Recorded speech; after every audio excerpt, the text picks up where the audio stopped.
Daniel 4. Nebukadhinezari anorota muti. Mambo Nebukadhinezari, kuvanhu nokundudzi navanhu vemitauro yose vagere munyika yose, budirirai zvikuru. Ndafara kwazvo kuti ndikuzivisei zviratidzo nezvishamiso zvandakaitirwa naMwari wokumusoro-soro, zviratidzo zvake zvikuru sei, zvishamiso zvake zvine simba sei, umambo hwake umambo husingaperi, kubata kwake ushe kunosvika kuzvizvarwa nezvizvarwa.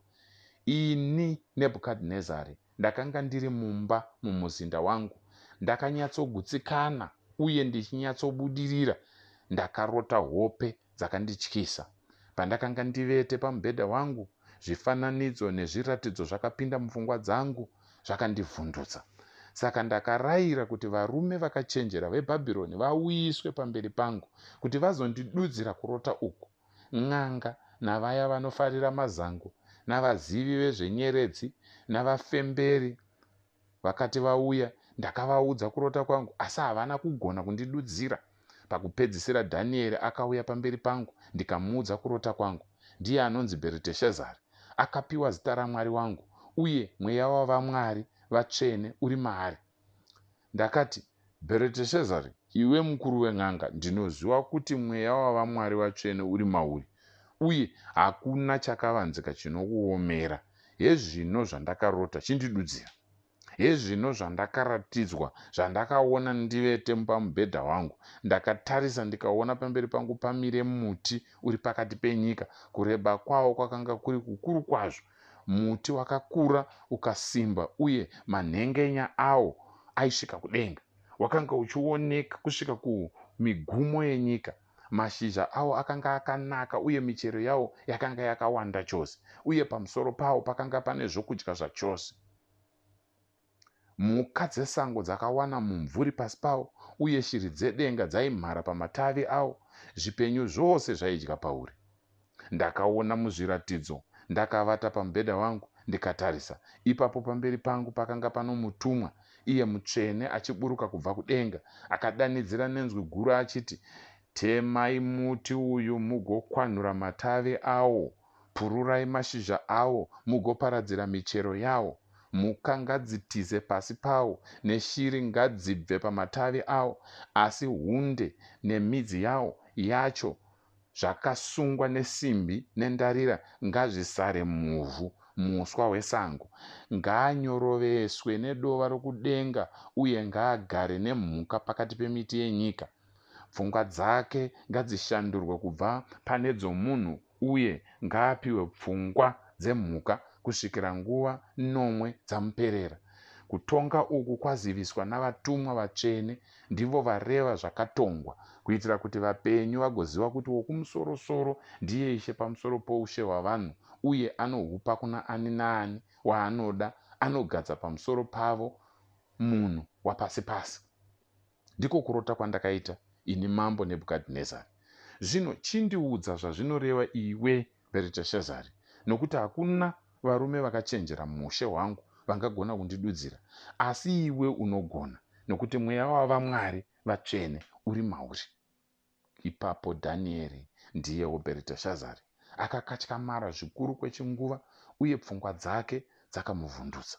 Saka mambo akati kwaari, Bheriteshazari, kurota uku kana zvakunoreva ngakurege kukuvhundutsa.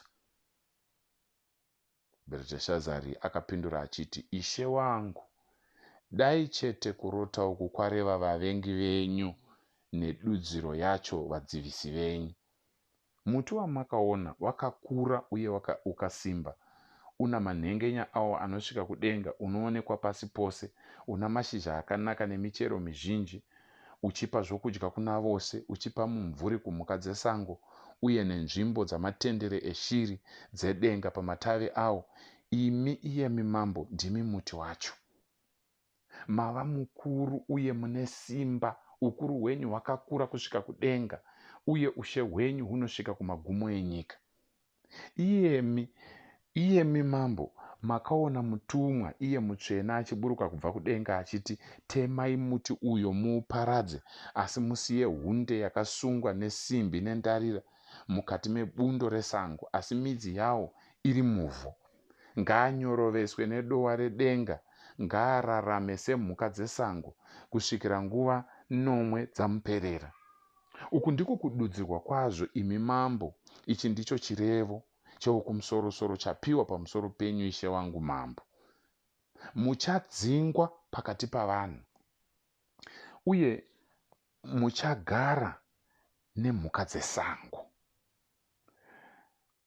Muchadya bundo semombe, uye muchanyoroveswa nedova redenga. Nguva 9 dzichakupfuurai kusvikira maziva kuti wokumusorosoro ndiye ishe pamusoro poushe hwavanhu, uye anohupa kuna ani zvake waanenge ada. Zvakarayirwa kuti hunde yomuti nemidzi yawo zvirambe zviripo, zvinoreva kuti umambo hwenyu huchavandudzwa pamuchayeuka kuti denga rinotonga. Naizvozvo imi mambo, farirai kugamuchira zvandinokurayirai.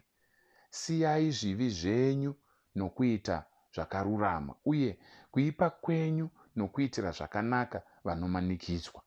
Zvimwe zvingaitika kuti ipapo kubudirira kwenyu kuchaenderera mberi. Zvose izvi zvakaitika kuna mambo Nebhukadhinezari. Shure kwemwedzi 12, mambo paakanga achifamba pamusoro pedenga romuzinda wamambo weBhabhironi, akati, ko, iri harizi Bhabhironi guru randakavaka sougaro hwoushe nesimba rangu guru, uye nokuda kwokubwinya kwoushe hwangu here? Mashoko akanga achiri mumuromo make pakauya inzwi richibva kudenga richiti, hezvino zvawatemerwa iwe mambo Nebhukadhinezari. Simba roumambo hwako rabviswa kwauri. Uchadzingwa pakati pavanhu, uye uchagara nemhuka dzesango. Uchadya uswa semombe. Nguva 9 dzichakuperera kusvikira waziva kuti wokumusorosoro ndiye ishe pamusoro poushe hwavanhu, uye kuti anohupa kuna ani zvake waanenge ada. Pakarepo zvakanga zvarehwa pamusoro paNebhukadhinezari zvakazadzisika. Akadzingwa pakati pavanhu, akafura uswa semombe. Muviri wake wakanyoroveswa nedova redenga kusvikira bvudzi rake rareba seminhenga yegondo, uye nzara dzake dzakafanana nedzeshiri. Nguva iyoyo yakati yapera, ini Nebhukadhinezari ndakasimudzira meso angu kudenga, uye pfungwa dzangu dzakadzoredzerwa. Ipapo ndakarumbidza wokumusorosoro, ndakamuremekedza uye ndikamukudza, iye anogara nokusingaperi.